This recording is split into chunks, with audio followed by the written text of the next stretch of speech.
কিরামান কাতিবিন ফেরেশতা আছে কিনা? একজন সওয়াব লিখছেন, সওয়াব লেখবার জন্য ডিউটি পালন করছেন, আছে কিনা?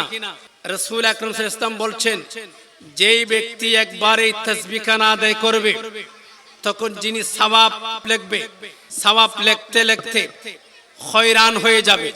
কত পরিমাণ সওয়াব লিখবে, তিনি দিশাহারা হয়ে যাবে। এক পর্যায়ে আসমানে উঠে গেলেন, আল্লাহকে বলতে লাগলেন, আল্লাহ, আপনার এমন একজন বান্দা একটা তাসবিহ পড়েছে, ও আল্লাহ, আমি কত পরিমাণ সওয়াব লিখব, আমি তো দিশাহারা হয়ে গেলাম। আল্লাহ, আমি কত পরিমাণ সওয়াব লিখব, আমি তো লিখতে লিখতে হয়রান হয়ে যাচ্ছি। আমার আল্লাহ ডাক দিলেন, এ আমার ফেরেশতা, আমার বান্দা এমন কি তাসবিহ পড়েছে তুমি সওয়াব লিখতে লিখতে হয়রান হয়ে যাচ্ছ?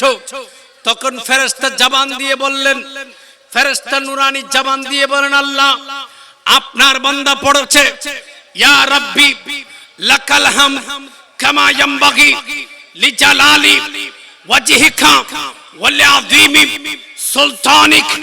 আমার আল্লাহ সাথে সাথে বলেন, এ ফেরেশতা, সওয়াব লেখা বন্ধ করে দাও।